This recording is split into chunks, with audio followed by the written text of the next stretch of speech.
Após dias de expectativas e orações, o conclave chegou ao fim. O Vaticano anunciou o novo sucessor de São Pedro, o cardeal Robert Francis Prevost, que adotou o nome de Papa Leão XIV. Conhecido por seu perfil reservado e de espiritualidade profunda, ele assume com o desafio de dar continuidade ao legado de Francisco e enfrentar os dilemas contemporâneos da Igreja Católica. Para nos ajudar a entender o significado dessa escolha e os possíveis caminhos aí da Igreja, a partir de agora, nós recebemos novamente ele, Alexandre Córdova, estudioso da Igreja com forte ligação com o meio religioso. Alexandre, bom dia mais uma vez, Habemus Papam. Bom dia, Sabrina, bom dia, Matheus, bom dia, nossa querida audiência da Jovem Pan. É uma alegria estar aqui com vocês sempre e sim, Habemus Papam.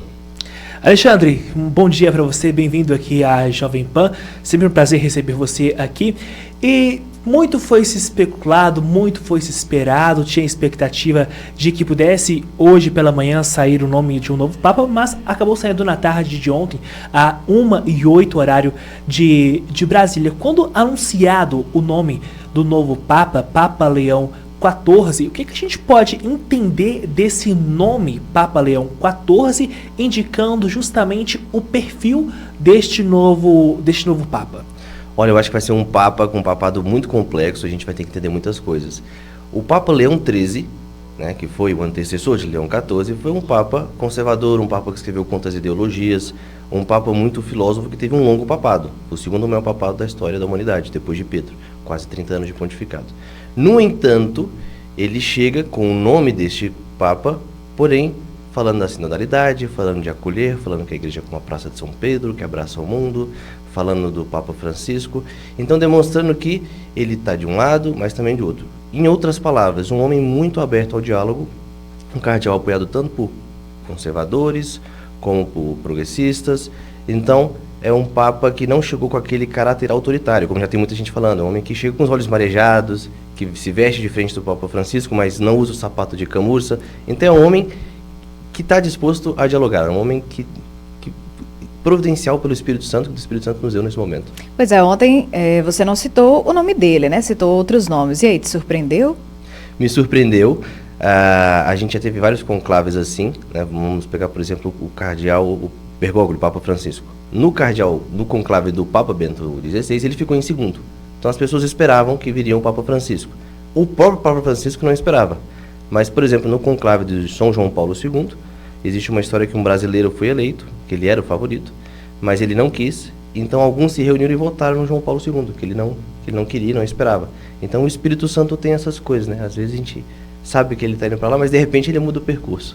Alexandre, nós temos imagens recuperadas de ontem, do momento, para quem nos acompanha no YouTube, milhares de pessoas à espera nesse momento, quem nos acompanha no YouTube, Habemus Papam, o momento da fumaça também, em que a fumaça branca saiu, sinalizando então este novo momento na Igreja Católica, milhares de pessoas comemorando, emocionadas, e a escolha deste novo Papa, do Papa Leão XIV, sinaliza algo sobre o rumo da Igreja em termos geográficos ou pastorais, Alexandre?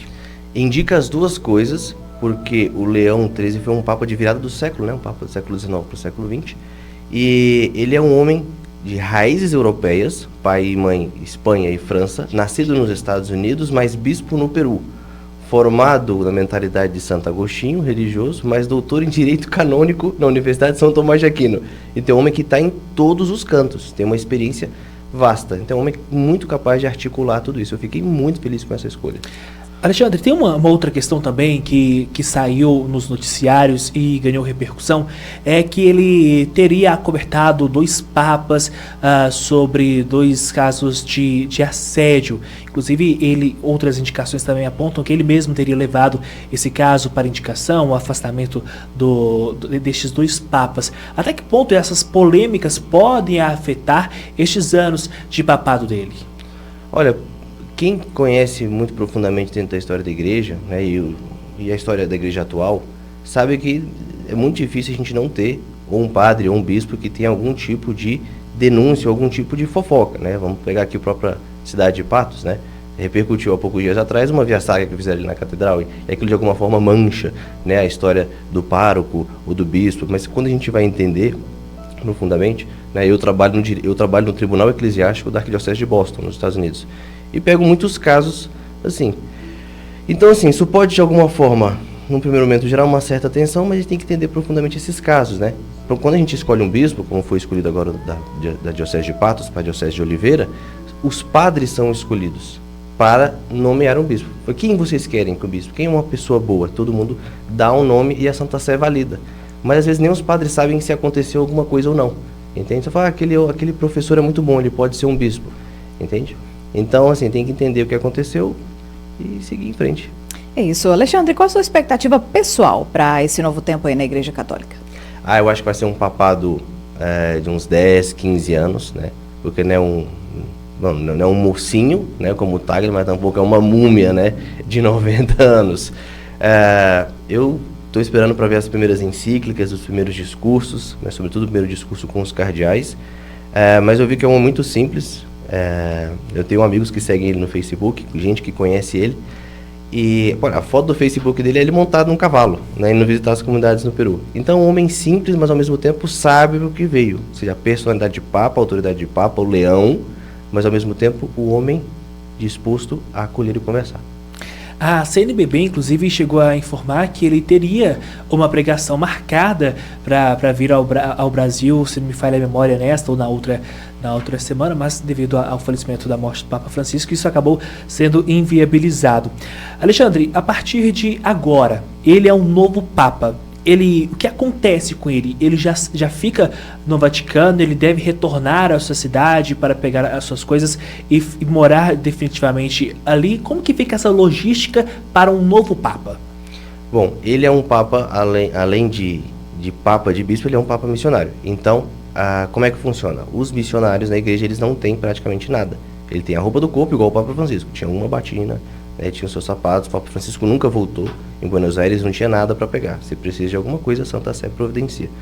Agora a Santa Sé vai providenciar um novo bispo para aquela diocese onde ele estava, e ele não vai vir para o Brasil, mas ele queria muito vir, ele gosta muito do Brasil. O prior da Ordem dos Agostinianos falou que ele ama muito o Brasil. Ele já esteve aqui também, já esteve aqui outras vezes, participou da Conferência Episcopal da América Latina, em Aparecida. Ele é um homem que tem muito carinho pelos brasileiros. E, bom, e agora começar o trabalho. Os próximos dias é tirar o passaporte do Vaticano, que ele é um chefe de Estado agora, né? Então, tirar as fotos para todas as paróquias e todas as dioceses do mundo, ter as fotos dele, conversar com chefes de Estado, ter esse trabalho mais burocrático e depois sentar a lenha no trabalho pastoral.